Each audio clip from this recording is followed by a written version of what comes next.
Hello dear students, कैसे हैं आप? मुझे उम्मीद है कि आप अच्छे होंगे, ठीक होंगे। जैसा कि आपको पता है कि ये जो हमारी लेक्चर सीरीज़ है, एनसीईआरटी की लेक्चर सीरीज़ चल रही है। बायोलॉजी हम पढ़ रहे हैं क्लास 11th की, और पहला यूनिट हमारा कंप्लीट हो चुका है। आज से हमें unit number 2 structural organisation in plants and animals पढ़ना है। तो ऑलरेडी जो चैप्टर्स हमने कंप्लीट किए हैं उनके लिए मैंने आपको बोला था कि आपको क्या करना है, आपको वो रिवाइज़ करने हैं, ठीक है। और लाइन बाय लाइन आपको ये एनसीईआरटी अंडरस्टैंड करनी है, ताकि जो आपके नीट में आने वाले क्वेश्चंस होंगे या आ चुके हैं वो आप क्लियरली अंडरस्टैंड कर पाए, ठीक है। आपको पता ही है कि मोस्टली क्वेश्चंस जो है वो एनसीईआरटी से आते हैं, तो इधर उधर ज़्यादा भटकने की ज़रूरत नहीं है। जो पॉइंट्स एनसीईआरटी में है या आप डट्टो ऐसे याद रखो, और दूसरा आपको क्या करना है, इनको अंडरस्टैंड करो, ठीक है। तो जैसा कि आप जानते हैं कि ऑलरेडी जो चैप्टर्स हमने कंप्लीट किए उनके एमसीक्यूज़ भी हमने किए बाद में, ठीक है। तो आपको क्या करना है, अपनी एनसीईआरटी आपको सामने रखनी है। जैसे मैं लाइन बाय लाइन पढ़ रहा हूँ, आपको भी लाइन बाय लाइन उनको समझने की ज़रूरत है। इसलिए आप भी अपनी एनसीईआरटी अपने सामने रखिए और लाइन बाय लाइन आप मेरे साथ चलते रहे, और जो चीज़ें मैं यहाँ पर डिस्क्राइब कर रहा हूँ, एक्सप्लेन कर रहा हूँ, आप उनको नोट कीजिए। कोई मुझे लग रहा है कि कोई नया पॉइंट आपको यहाँ पर ऐड करने की ज़रूरत है तो वो भी उसमें ऐड हो जाएगा, ठीक है। बाकी मुझे लगता है ये एनफ है to complete your NEET preparation, ठीक है। और आपके बोर्ड के रिलेटेड भी ये एनफ है, इट इज़ एनफ। आपको क्या करना है, बस लाइन बाय लाइन इसको पढ़ना है और अंडरस्टैंड करना है। तो चलिए जी, आपका टाइम ज़्यादा वेस्ट नहीं करते हैं, हम अपना unit number 2 structural organisation in plants and animals start करते हैं। तो ये जो पहला पैराग्राफ है इसमें कुछ इम्पॉर्टेंट नहीं है, तो ये आपके एग्ज़ाम पॉइंट ऑफ व्यू से उतना इम्पॉर्टेंट नहीं है। तो हम आगे चलते हैं 2nd पेज पे। 2nd पेज जो हमारा है, यहाँ पर आप देख सकते हो कि इस साइंटिस्ट के बारे में कुछ कहा गया है। इसका नाम है कैथरीन इसाव। कैथरीन इसाव जो है वाज बोर्न इन यूक्रेन, ठीक है। ये यूक्रेन में पैदा हुए इन 1898। क्वेश्चन आ सकता है यहाँ से, ठीक है, कैथरीन इसाव के बारे में। फिर उसने एग्रीकल्चर वहाँ पर स्टडी किया, रशिया में एंड जर्मनी, ठीक है। रशिया और जर्मनी में इसने एग्रीकल्चर पढ़ा और रिसीव्ड पीएचडी जो इनका है, जिसको डॉक्टरेट भी कहते हैं, 1931 में इनको मिला यूनाइटेड स्टेट्स में, ठीक है। She reported in her early publications that the curly top virus separates through a plant via the food conducting phloem और टिश्यू। यहाँ पर इंपॉर्टेंट ये रह सकता है आपके एग्जाम पॉइंट ऑफ व्यू से कि कैथरीन इसाव ने किस वायरस पे स्टडी की है। इस वायरस का नाम है कर्ली टॉप वायरस। थोड़ा सा और आपको यहाँ पर इंपॉर्टेंट नोट रखना है कि ये जो कर्ली टॉप वायरस है, CTV, ठीक है, कर्ली टॉप वायरस। एक मिनट, थोड़ा सा इसका ये बढ़ा देते हैं। कर्ली टॉप वायरस जो है, ये इसको जिमनी वायरस कहते हैं। It is a Jimny virus, ठीक है। और ये एक DNA वायरस है, क्योंकि आपको पता है ना, कुछ वायरस ऐसे हैं जिनमें जेनेटिक मटेरियल RNA होता है और कुछ ऐसे हैं जिनमें DNA होता है। लेकिन ये जो जिमनी वायरस है, इसमें DNA as a genetic material होता है। It is a DNA virus, ठीक है। ये बिलोंग करता है जिमनी वायरस से। इसने क्या देखा, इसने देखा ये जो कर्ली टॉप वायरस है, ये एक बीमारी पैदा करता है प्लांट्स में। उनके जो लीव्स है उनकी कर्लिंग हो जाती है, येलोविंग ऑफ लीव्स हो जाती है। इसने ये स्टडी किया कि ये जो बीमारी है ये प्लांट में फैल जाती है via food conducting phloem tissue, ठीक है। यानी फ्लोएम टिश्यू के ज़रिए ये जो है ये सेपरेट हो जाती है। फ्लोएम क्या है, जब हम आगे जाके हम पढ़ेंगे, जब हम वास्कुलर सिस्टम पढ़ेंगे, वहाँ पर हम जाइलम पढ़ेंगे, फ्लोएम पढ़ेंगे। यहाँ पर इंपॉर्टेंट ये रखो आप याद कि फ्लोएम एक कंडक्टिंग टिश्यू है जिससे फूड कंडक्ट हो जाता है, ठीक है। अब इसने ये देखा कि कर्ली टॉप वायरस जो है वो प्लांट में सेपरेट हो जाता है फ्लोएम की वजह से, ठीक है। डॉक्टर इसावस प्लांट एनाटॉमी, इसने जो एक बुक पब्लिश की है जिसे प्लांट एनाटॉमी कहा जाता है, जो इसने पब्लिश की 1954 में, ठीक है। Took a dynamic developmental approach designer to enhance one's understanding of plant structure, मतलब प्लांट स्ट्रक्चर समझने में इसने बहुत मदद की, इसकी बुक ने, जो प्लांट एनाटॉमी है। And an enormous impact on world wide, इसका बहुत ज़्यादा इम्पैक्ट पड़ा, literally bringing about a revival of the discipline. ठीक है, the anatomy of the seed plants, इसने एक और बुक लिखी by Katherine Esau, was published in 1960। यहाँ पर क्या कर रहे हैं आपको, ये दोनों बुक्स का नाम आपको याद रखना है। एक तो प्लांट एनाटमी इसने लिखी, दूसरा anatomy of the seed plants इसने लिखी, ये लिखी है 1960 में, और वो जो पहली वाली थी वो इसने पब्लिश की 1954 में। ये जो anatomy of the seed plants है, ठीक है, anatomy of the seed plant जो कैथरीन एसाव ने लिखी है 1960 में, इसको वेबस्टर ऑफ प्लांट बायोलॉजी कहा जाता है। वेबस्टर मतलब डिक्शनरी, इसको डिक्शनरी ऑफ प्लांट बायोलॉजी कह सकते हैं हम। ये एक एनसाइक्लोपीडिक है। ठीक है, यहाँ से ये क्वेश्चन आपको आ सकता है कि एनाटमी ऑफ सीड प्लांट्स को क्या कहते हैं, Webster plant biology. In 1957 she was elected to the national academy of sciences, becoming the 6th women. इसको इलेक्ट किया गया, इसको अवार्ड मिला नेशनल एकेडमी साइंस से, और ये 6th वुमेन बनी जिसको ये ऑनर हासिल हुआ, ये एजाज़ इसको हासिल हुआ। In addition to the prestigious award, इसके अलावा she received the national medal science, national medal science भी इसको मिला है फ्रॉम प्रेसिडेंट जॉर्ज बुश 1989 में। ठीक है, ये जो national academy of science award है ये यूएसए में दिया जाता है, ये यूएसए ने फाउंड किया है। तकरीबन यहाँ से हो सकता है क्वेश्चन मत आ सके। 1863 में इसकी फाउंडेशन रखी गई। ठीक है, व्हेन कैथरीन एसाव डाइड, जब ये इसकी डेथ हुई 1997 में, तो पीटर राविन जो कि डायरेक्टर थे एनाटमी एंड मॉर्फोलॉजी के मसूरी बॉटनिकल गार्डन से, उन्होंने कहा कि she is absolutely, she dominated, ठीक है, absolutely dominated the field of plant biology even at the age of 99। तो ये थी कैथरीन एसाव के बारे में। तो हम अपना पहला चैप्टर स्टार्ट करते हैं, that is chapter number 5, morphology of flowering plants. The wide range in the structure of higher plants will never fail to fascinate us, even though the angiosperms show large diversity. Angiosperm में large diversity पाई जाती है इन external structure, जिसको हम morphology कहते हैं। They are all characterised by, अब इन सभी एंजियोस्पर्म में क्या पाया जाता है, रूट्स पाए जाते हैं, स्टेम पाया जाता है, लीव्स, फ्लावर्स एंड फ्रूट्स। यहाँ से कुछ ज़्यादा कुछ एक्सप्लेन करने की ज़रूरत नहीं है, लेकिन इतना याद रखना है कि ये सारे जो है कैरेक्टर्स ये पाए जाते हैं एंजियोस्पर्म्स में। In chapter number 2 and 3 we talked about the classification of plants, वो हमने देखा मॉर्फोलॉजी और कैरेक्टरिस्टिक के बिना पर कैसे प्लांट्स को क्लासीफाई किया गया है। For any successful attempt at classification and at understanding any higher plant or for that matter any living organism, we need to know standard technical terms and standard definitions। यानी अगर हमें classify करना हो या understand करने हो higher plants, उसके लिए हमें कुछ टेक्निकल टर्म्स सीखनी है और कुछ डिफिनीशंस हमें याद रखनी है। We also need to know about the possible variations, हमें ये भी याद रखना है कि पॉसिबल वेरिएशंस हो सकती है in different parts found in, for example found as adaptations of the plants, जो कि एडाप्टेशंस ऑफ प्लांट्स हो सकती हैं to their environment, to their environment. यानी एनवायरनमेंट के अकॉर्डिंग कुछ प्लांट्स ने अपनी एडाप्टेशन की हुई होती है। ठीक है, adaptation to various habitats, for example कुछ प्लांट्स आप देखोगे वो सॉल्ट वाटर में पाए जाते हैं, उनमें अगर आप देखोगे ना स्ट्रक्चर, तो वो स्ट्रक्चर ऐसा है कि उस स्ट्रक्चर के की मदद से वो उस मेरीन वाटर में सर्वाइव कर पाते हैं, क्योंकि उनमें वो स्ट्रक्चरल डिफरेंस भी हैं जिसकी वजह से वो उस एनवायरनमेंट में अडाप्ट हो चुके हैं। ठीक है, प्रोटेक्शन, इस बिना पर भी अडेप्टेशन हो सकती है। क्लिपिंग और स्टोरेज, इस बिना पर भी अडेप्टेशन हो सकती है। If you pull out any weed, अगर किसी वीड को आप बाहर निकालोगे, वीड क्या होता है, वीड होता है कोई अनवांटेड प्लांट। जब आप क्रॉपिंग करते हो ना, तब उस क्रॉपिंग में कोई ऐसा प्लांट होता है जो आपको ज़रूरत नहीं होता है, उसको हम बोलते हैं अनवांटेड प्लांट। उसी अनवांटेड प्लांट को क्या कहते हैं, उसी को वीड कहते हैं। ठीक है, उस वीड को निकालने के लिए जब आप निकालते हो तो आप क्या देखते हो, उसके रूट्स भी होते हैं, उसके स्टेम्स भी होते हैं और लीव्स भी होते हैं। ठीक है, और फ्लावर्स भी हो सकते हैं और फ्रूट्स भी हो सकते हैं। The underground part of the flowering plant is the root system, जो अंडरग्राउंड पार्ट होता है यानी सॉइल के नीचे, या अगर सॉइल है सॉइल के नीचे, इसको हम कहते हैं रूट सिस्टम, रूट सिस्टम। अब सिस्टम क्या होता है, क्वेश्चन आ सकता है व्हाट इज सिस्टम।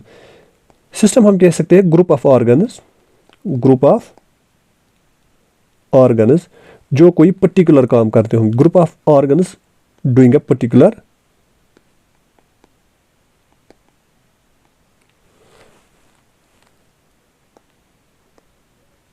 ठीक है। ग्रुप ऑफ ऑर्गन्स जब पर्टिकुलर वर्क करेंगे, एक खास काम करेंगे या एक ही काम करेंगे, उसको हम सिस्टम कहेंगे। तो ऐसा एक सिस्टम है जो बीनीथ द ग्राउंड है, that is called root system. और जो एबो होता है, ग्राउंड के एबो यानी यहाँ से ऊपर, ग्राउंड के ऊपर, उसको हम शूट सिस्टम कहते हैं, उसको कहा जाता है शूट सिस्टम। ठीक है, चलिए जी, अब रूट सिस्टम हम देखते हैं। The root in majority of the dicotyledon plants. अब डाइकोटिलेडॉन्स क्या होते हैं, पहले हम ये देख लेते हैं। डाइकॉट्स और मोनोकॉट्स, चाहे आप मोनोकॉटिलीडॉन कहो या डाइकोटिलीडॉन। डाइकॉट्स में 2 कॉटिलीडॉन्स होते हैं, ठीक है। मोनोकॉटिलीडॉन्स में 1 कॉटिलीडॉन होता है, इसलिए इनको मोनोकॉटिलीडॉन्स कहा जाता है। ठीक है, these are basically seed leaves. Seed leaves, जो सीड होता है ना, उसमें जब वो लीव्स प्रोड्यूस हो जाते हैं, तो 2 लीव्स अगर अंदर होंगे सीड में, तो उसको बोलते हैं डाइकोटिलीडॉन। इसी तरीके से मोनोकॉटिलीडॉन में 1 सीड लीव होता है। ठीक है, दूसरा आप अगर डिफरेंस देखोगे तो मोनोकॉटिलीडॉनस प्लांट जो है ना, इनमें पैरेलल वेनेशन होती है, यानी जो लीव होते हैं ना, लीव्स में क्या होती है, लीफ में पैरेलल वेनेशन होती है। ठीक है, फॉर एग्जांपल ये कोई लीव है, जब आप उसमें देखोगे ना वीन, तो वो वीन्स ऐसी होंगी। ठीक है, उसको कहते हैं पैरेलल वेनेशन। लेकिन अगर आप डाइकोटिलीडॉन्स में देखोगे, उनमें होती है रेटिकुलेट वेनेशन। रेटिकुलेट वेनेशन, ये कोई लीफ है, ठीक है, इस तरीके से वेनेशन होगी, उसको कहते हैं रेटिकुलेट वेनेशन। ठीक है, यहाँ पर देखोगे मोनोकॉटिलीडॉन्स में क्या है, मोनोकॉटिलीडॉन्स में है दिस पैरेलल वेनेशन। और दूसरा पॉइंट आपको याद रखना है कि जो हमारा सीड होता है, ठीक है, अभी हमने पढ़ा ऊपर के शूट सिस्टम, ठीक है, ये जो है this is shoot system. Shoot system जो है सीड से डेवलप हो जाता है, होता है ना, जिस पार्ट से शूट सिस्टम डेवलप हो जाता है उसको हम कहते हैं प्लूम्यूल। ठीक है, यही प्लूम्यूल जो है वो फिर शूट आगे जाके बनाता है। ठीक है, प्लूम्यूल जो होता है किस में होता है, एम्ब्रियोनिक सीड में होता है, इसको बोल सकते हैं हम एम्ब्रियोनिक शूट भी। इसी प्लूम्यूल से क्या बनता है, शूट सिस्टम। प्लूम्यूल क्या होता है, इट इज एम्ब्रियोनिक शूट, इसी से क्या बनता है, शूट सिस्टम। और एक स्ट्रक्चर होता है इस एम्ब्रियोनिक सीड में या सीड में, उसको हम कहते हैं, उस पार्ट को हम कहते हैं रेडिकल। ये जो रेडिकल होता है, इससे रूट सिस्टम बनता है। 2 चीज़ें याद रखनी है आपको, प्लूम्यूल एम्ब्रियोनिक शूट होता है, रेडिकल एम्ब्रियोनिक रूट होता है, इससे रूट सिस्टम बनता है, और प्लूम्यूल से शूट सिस्टम बनता है आगे जाके एडल्ट प्लांट में। ठीक है, और मैंने कुछ डिफरेंसेस बोली मोनोकॉटिलीडॉन्स और डाइकोटिलीडॉन्स के दरमियान, खासकर पैरेलल वेनेशन और कॉटिलीडॉन, ये इंपॉर्टेंट चीज़ें आपको याद रखनी है, तब जाके आगे आपको समझ में आ सकता है। द डायरेक्ट एलोंगेशन, डाइकोटिलीडॉन्स की बात है, the direct elongation of the radical. Radical जो है, for example this is radical, ये कोई सीड है, इसमें यहाँ पर रेडिकल है, और ये रेडिकल जो है नीचे डायरेक्ट चला जाता है। ठीक है, ये बनाता है प्राइमरी रूट, इसको हम कह सकते हैं primary root, which grows inside the soil. Inside the soil grow करता है, इट बियर्स, फिर इससे क्या हो जाते हैं, इससे लेटरल रूट्स बनते हैं, लेटरल रूट्स, यानी इस तरीके से। ठीक है, लेटरल रूट्स बनते हैं of several orders. Several orders मतलब ये हो गया प्राइमरी, फिर सेकेंडरी, फिर टर्शियरी। ठीक है, are referred secondary tertiary root, the primary root and it is branches. ये जो प्राइमरी रूट है और इसके ये ब्रांचेस, यानी इस टोटल को हम कह सकते हैं टेप रूट सिस्टम। इसे कहा जाता है टेप रूट सिस्टम। अब टेप रूट सिस्टम में क्या होता है, एक मेन ब्रांच होता है, मेन प्राइमरी रूट, और उसके lateral branches primary secondary tertiary और प्राइमरी को मिला के हम टेप रूट सिस्टम कहते हैं। ये किन में पाया जाता है, डाइकोटिलेडॉन्स में। तो ये भी एक डिफरेंस यहाँ पर आप लिख सकते हो। यहाँ पर आप देखोगे आगे मोनोकॉट्स में फिब्रस रूट सिस्टम होता है, फिब्रस रूट सिस्टम, इनमें होता है टेप रूट सिस्टम। तो आगे हम बढ़ेंगे, यहाँ पर आप देखोगे एक प्लांट है, ठीक है, ये है प्राइमरी रूट, ठीक है, फिर इससे निकलते हैं सेकेंडरी और टर्शियरी रूट्स, ये है सेकेंडरी रूट और इसको हम रूट सिस्टम कहेंगे। यहाँ पर कौन सा रूट सिस्टम है, टेप रूट सिस्टम, ठीक है। फिर आगे जाके अब शूट सिस्टम, ये सब जो है शूट सिस्टम में आएगा, चाहे स्टेम्स होंगे या लीव्स होंगे या फ्लावर्स होंगे, ठीक है, ये आएगा शूट सिस्टम में। यहाँ पर आप देख सकते हो, इसको कहते हैं नोड, आगे जाके पढ़ेंगे नोड क्या होता है, इंटरनोड क्या होता है, ठीक है, बड क्या होता है, लीफ क्या होता है, स्टेम, फ्रूट, फ्लावर, ये सभी चीज़ें हमें पढ़नी है। ये कंस्टिट्यूट करता है shoot system. Tap root system आपने देखा, ये पाया जाता है मस्टर्ड में, मस्टर्ड प्लांट है dicotyledon. In monocotyledons plants the primary root is short lived, उनमें प्राइमरी शूट शॉर्ट लिव्ड होता है, पहले प्राइमरी रूट डेवलप हो जाता है फिर वो मर जाता है, और उसके बाद वहाँ पर छोटे लार्ज नंबर ऑफ रूट्स पैदा हो जाते हैं। मतलब इसका है कि रेडिकल है, रेडिकल से मेन रूट निकला, ये ख़त्म हो जाता है, ठीक है, फिर वहाँ पर क्या हो जाते हैं, छोटे छोटे रूट्स बनते हैं, ठीक है, इसको कहते हैं फिब्रस रूट सिस्टम, इसे कहा जाता है फिब्रस रूट सिस्टम। यहाँ पर मैं फिर से दिखाऊंगा इस तरीके से, ठीक है, ये जो रूट्स हैं इनको कहेंगे fibrous root system. It is seen in, किस में आप देखोगे, वीट प्लांट्स में आप देख सकते हो, या राइस प्लांट्स है ना, उनमें भी आप ये देख सकते हो। In some plants like grass, Monstera and banyan tree, roots arise from parts of the plant other than the radicle and are called adventitious roots. कुछ ऐसे भी प्लांट्स हैं जिनमें जो रूट्स है वो डेवलप हो जाते हैं किसी और पार्ट से, रेडिकल से पैदा नहीं होते, रेडिकल से डेवलप नहीं होते, बल्कि किसी प्लांट के किसी और पार्ट से डेवलप होते हैं, उनको हम एडवेंटिशियस रूट्स कहेंगे। जैसे आपने देखा होगा एक बड़ा प्लांट बनाइन ट्री का, ठीक है, तो उसके ब्रांचेस नीचे आते हैं और उन ब्रांचेस जो है नीचे उनके रूट्स बन जाते हैं, ठीक है, ज़मीन में, वो सपोर्टिंग के लिए होते हैं, तो एडवेंटिशियस रूट्स उनको कहते हैं। What are adventitious roots, adventitious roots वो रूट्स होते हैं जो रेडिकल से नहीं बनते बल्कि प्लांट के किसी और पार्ट से बनते हैं, ठीक है। ये बन सकते हैं स्टेम से, बन सकते हैं ब्रांच से, बन सकते हैं, इवन लीव्स भी ये एडवेंटिशियस रूट्स बनाते हैं, ठीक है।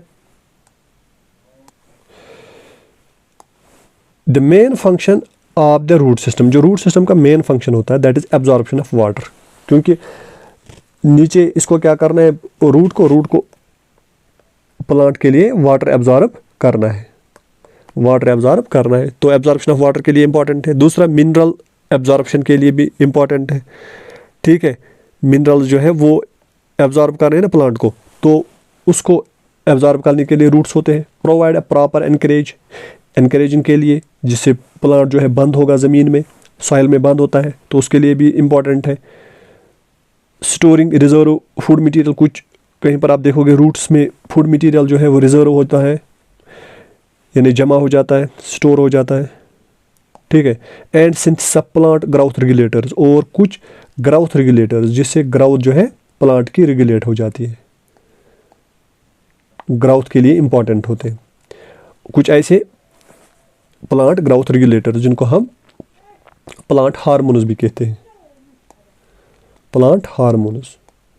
आप शायद समझ रहे होंगे कि सिर्फ एनिमल्स में हार्मोन्स है, नहीं, बल्कि प्लांट्स में भी हार्मोन्स होते हैं जिनको प्लांट हार्मोन्स कहा जाता है, या फाइटो हार्मोन्स जिन्हें कहा जाता है। जैसे कि अगर हम एग्जांपल लेंगे साइटोकिनिन की, तो ये भी रूट्स में सिंथेसाइज हो जाता है। जिबरेलिक एसिड, ठीक है, एब्सिसिक एसिड, ये कुछ प्लांट ग्रोथ रेगुलेटर्स हैं which are produced in roots, ठीक है। आगे जाके हम पढ़ेंगे। तो यहाँ पर आप देख सकते हो this is primary root, main root, फिर लेटरल्स, और उसके बाद फिब्रस रूट। यहाँ पर आप देख सकते हो ये फिब्रस रूट्स है, ठीक है। ये है एडवेंटिशियस रूट्स, यहाँ पर आप देख सकते हो स्टेम से बने हैं एडवेंटिशियस रूट्स, ठीक है। रीजन्स ऑफ द रूट, अब एक रूट हम देखेंगे तो इसमें डिफरेंट रीजन्स होते हैं, तो इन डिफरेंट रीजन्स में क्या होता है, क्या नाम होता है इनका, ये पढ़ेंगे।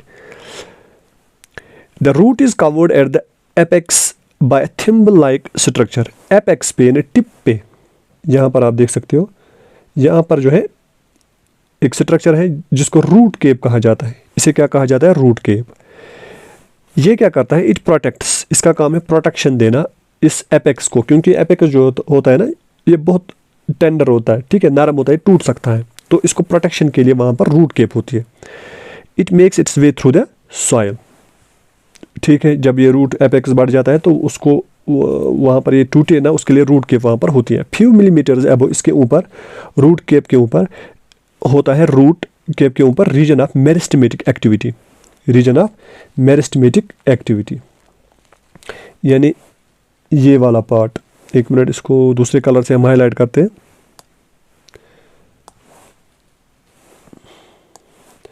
ठीक है, ये वाला पार्ट, ये जो पार्ट है, this is region of meristematic activity. इसका मतलब है, मेरिस्टेमेटिक का मतलब क्या होता है कि यहाँ पर आप देखोगे सेल्स, यहाँ पर जो सेल्स होंगी इस रीजन में, ये फास्ट डिवाइडिंग होती है, यानी यहाँ पर डिवीजन बहुत तेज़ हो जाता है, तेज़ होता है इन सेल्स में, डिवाइड क्विकली करती है, ठीक है। ये फास्ट डिवाइडिंग सेल्स होती है कहाँ पर, रीजन ऑफ मेरिस्टेमेटिक टिश्यू में। सेल्स ग्रो करती, सेल्स जो है वो जल्दी जल्दी क्या करती है, डिवाइड करती है, क्योंकि रूट जो है ग्रो करता है।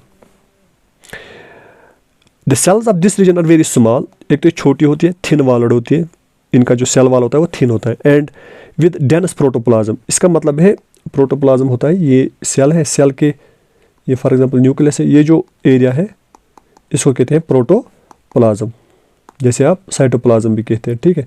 ये डेंस होता है, ठीक है। डेंस क्यों होता है, क्योंकि इसमें ऑर्गेनेलीज होती है, ठीक है, और प्रोटीन्स होते हैं बहुत सारे। क्यों, क्योंकि ये रीजन हाईली डिवाइडिंग सेल्स का बना है, तो जब आपको डिवाइड करना है ना फास्ट, तो आपके पास प्रोटीन्स होने चाहिए, तो ये सेल ज़्यादा प्रोटीन्स बनाती हैं, और वो प्रोटीन्स कहाँ पर चले जाते हैं, प्रोटोप्लाज्म में। प्रोटोप्लाज्म में प्रोटीन्स चले जाते हैं, और उसकी वजह से ये जो एरिया है ये डेंस हो जाता है, ठीक है, with dense protoplasm. They divide repeatedly, ठीक है, कंटिन्यूसली डिवाइड करते हैं, जैसे कि अभी मैंने बोला। The cells proximal to this, इसके नज़दीक जो सेल्स है ना, प्रॉक्सिमल होता है इसके नज़दीकी, करीबी, to this region undergo rapid elongation. ये वाला रीजन जो है, यहाँ पर आप क्या देखोगे, यहाँ पर रैपिड एलोंगेशन हो जाता है, ठीक है, रैपिड एलोंगेशन इस रीजन में, यानी ये सेल जो है एलोंगेट करती है, and enlargement, elongation and enlargement, and are responsible for the growth of the root in length, यानी ग्रोथ के लिए ये इंपॉर्टेंट है। यानी इस रूट ऑफ एलोंगेशन से क्या होता है, ये रूट जो है रीजन ऑफ एलोंगेशन से ये रूट लंबा हो जाता है, ठीक है, तो ये एलोंगेट करती है, ये सेल्स क्या करती है, एलोंगेट करती है।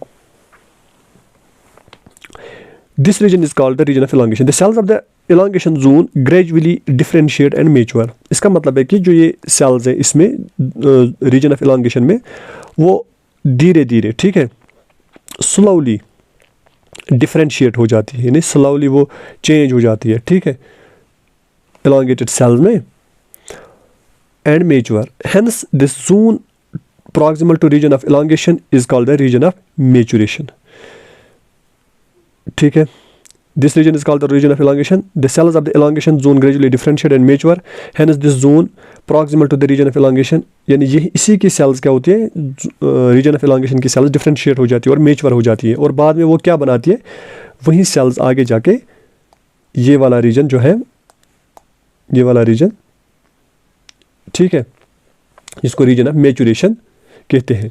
तो रीजन ऑफ एलोंगेशन जब इसकी सेल्स डिफरेंशिएट हो जाती है, इसकी सेल्स मेच्योर हो जाती है, तो वो क्या बनाती है, वो बनाती है रीजन ऑफ मैच्योरेशन, ठीक है, region of maturation.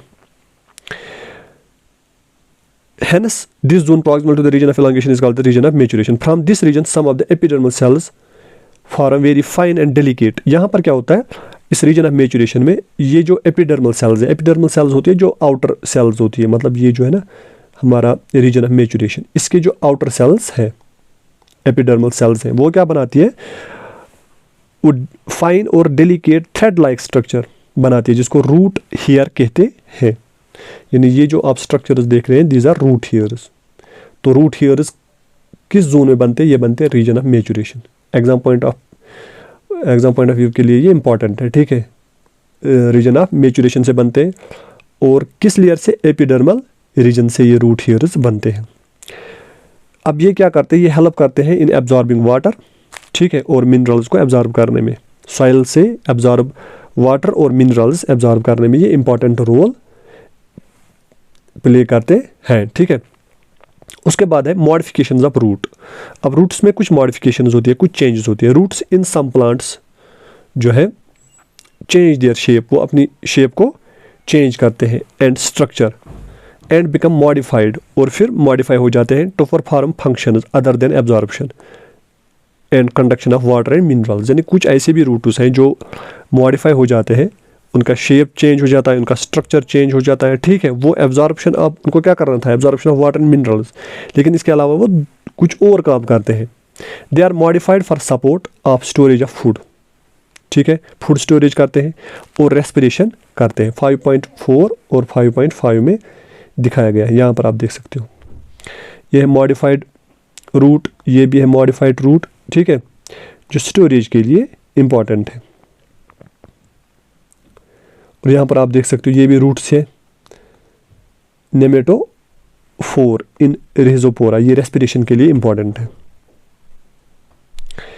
Tape roots of carrots, turnips and adventitious roots of sweet potato get swollen and store food. ये क्या करते हैं, फूड स्टोरेज। ये टेप रूट्स होते हैं किन में, carrot, turnip and adventitious. Can you give some more examples, ठीक है।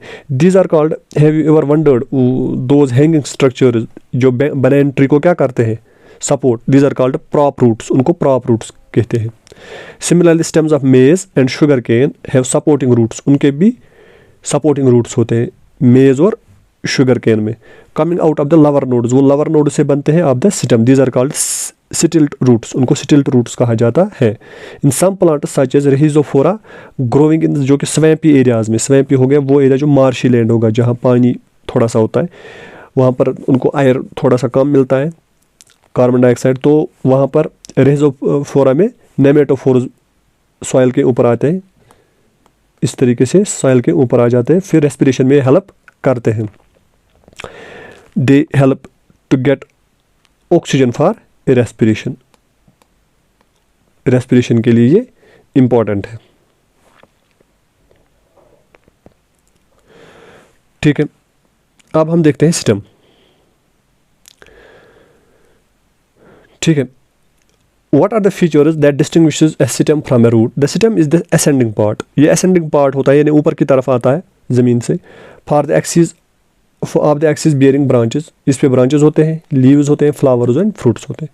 It develops from the pillimule, ये जो हमने पहले ही बोला, ये pillimule से develop हो जाता है of the embryo, ठीक है। जो germinating seed होता है ना, उसके pillimule से बनते हैं। The stem bears, इस stem पर nodes और internodes होते हैं, nodes और internodes होते हैं किस पर, stem पे।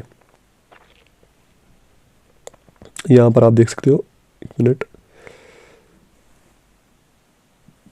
ये पार्ट है नोड, ठीक है। नोड से इस नोड तक जो रीजन, इसको बोलते हैं इंटरनोड। नोड से ही नया ब्रांच और नया लीव बनता है, इंटरनोड से कोई भी ब्रांच और कोई भी लीव नहीं बनता है, ठीक है। सो नोड क्या होते हैं, नोड होते हैं वो पॉइंट्स जहाँ से क्या बनते हैं, नए लीव्स और ब्रांचेस। इंटरनोड क्या होता है, ये नोड, दो नोड्स के दरमियान जो स्पेस होती है, जो स्टॉक होता है, उसको इंटरनोड कहते हैं,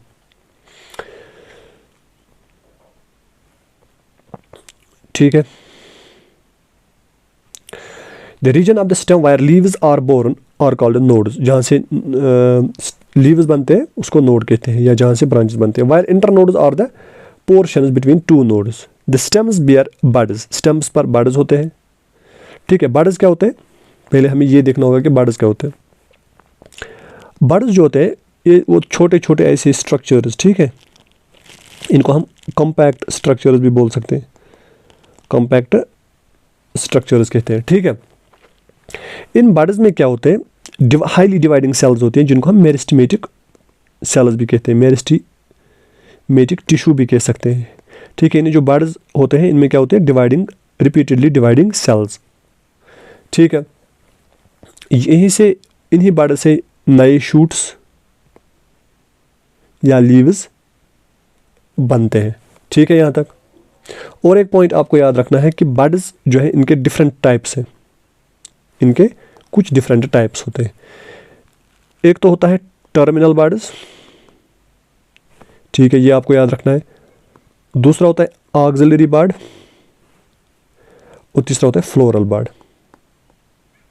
बर्ड क्या होता है, बर्ड होता है कॉम्पैक्ट स्ट्रक्चर, ठीक है, जिसमें मेरिस्टेमेटिक टिश्यू होता है, नहीं डिवाइडिंग सेल्स होती है इसमें, रिपीटेडली डिवाइडिंग सेल्स, और बर्ड से क्या बनते हैं, न्यू शूट्स और लीव्स। अब टर्मिनल बर्ड क्या होता है, टर्मिनल बर्ड होता है, ये कोई स्टेम है, इसके टिप पर बर्ड होना, इसको हम टर्मिनल बर्ड कहेंगे। इस बर्ड को क्या कहेंगे, इसको हम कहेंगे टर्मिनल बर्ड, इसको टर्मिनल बर्ड कहेंगे। ठीक है, इससे क्या होगा, इससे इंक्रीज होगी स्टेम की लेंथ, ये इंक्रीज करता है स्टेम की लेंथ को। ठीक है, यहां तक इंक्रीज करता है स्टेम की लेंथ को। दूसरा होता है ऑक्सिलरी बर्ड। ऑक्सिलरी बर्ड जो होता है ये होता है present at the axil of the leaf, at the axil of the leaf. For example ये कोई ब्रांच है, यहाँ से बनी है कोई लीफ, लीफ के एक्सल में नीचे ये प्रेजेंट होता है।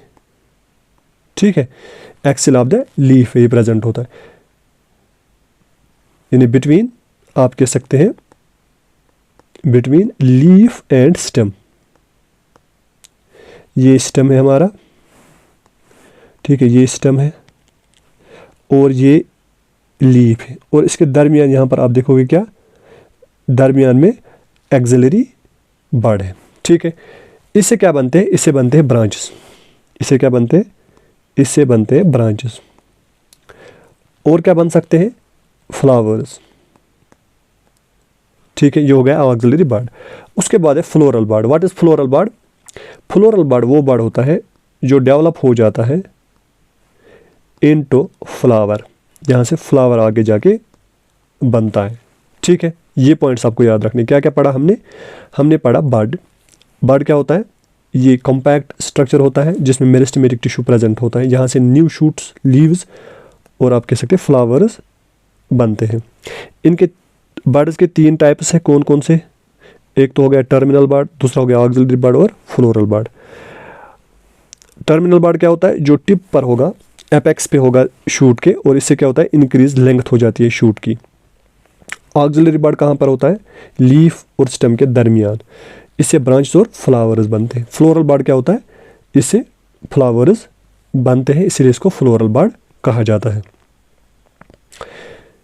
स्टेम इज जनरली ग्रीन, ये ग्रीन होता है यंग प्लांट्स में, जब यंग प्लांट होगा ना यंग, तो उसमें ग्रीन होता है, आगे जाके फिर धीरे धीरे ये वुडी बन जाता है और डार्क इन ब्राउन कलर हो जाता है इसका। The main function of the stem is spreading out branches, branches यहाँ से बनते हैं जिस पर लीव्स, फ्लावर्स और फ्रूट्स होंगे। इट कंडक्ट्स वाटर, ये वाटर को कंडक्ट करता है और मिनरल्स को कंडक्ट करता है। एंड फोटोसिंथेट्स, ठीक है।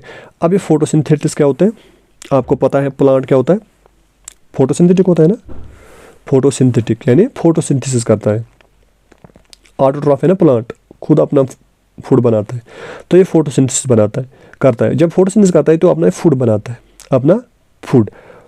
ये जो फूड बनाता है उसको हम बोलेंगे ऑर्गेनिक फूड भी कह सकते हैं, जैसे कि ग्लूकोज है, ठीक है, या सक्रोस है, ये इसका फूड होता है जो ये बनाता है। स्टार्च है, इन्हीं चीज़ों को बोलते हैं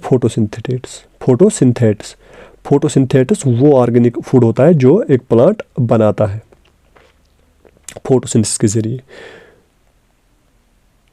ठीक है। तो इनको बोलते हैं फोटोसिंथेटिस। तो इनको कंडक्ट करने में, इनको एक जगह से दूसरी जगह पहुंचाने में ये स्टेम्स मदद करते हैं। Some stems perform the function of storage, कुछ ऐसे भी स्टेम्स हैं जो स्टोर करते हैं फूड को, सपोर्ट भी करते हैं, और कुछ प्रोटेक्शन के लिए भी इंपॉर्टेंट होते हैं, और कुछ वेजिटेटिव प्रोपागेशन के लिए इंपॉर्टेंट होते हैं, ठीक है।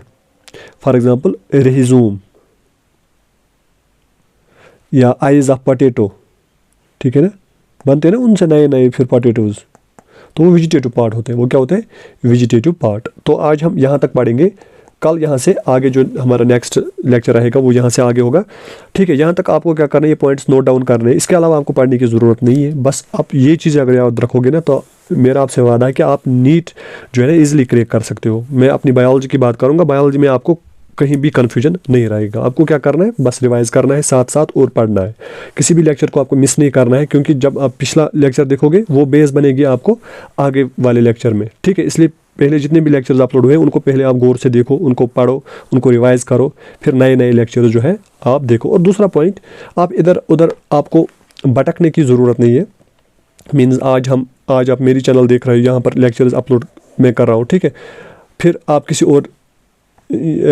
और की लेक्चर सीरीज देखो तो आप कंफ्यूज हो जाओगे। तो बेहतर आपको ये रहेगा कि आप एक ही जो है एनसीईआरटी की एक ही लेक्चर सीरीज देखो, चाहे आप किसी की भी देखो। मैं नहीं कह रहा हूँ कि आप सिर्फ ये लेक्चर सीरीज देखो, किसी की भी देखो, लेकिन एक ही देखो, ठीक है। उससे क्या होगा, आपको फिर अंडरस्टैंडिंग बढ़ जाएगी, आप कंफ्यूज नहीं हो जाओगे, ठीक है।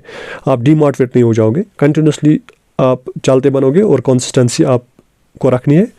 तो इस लेक्चर में इतना ही। Thank you.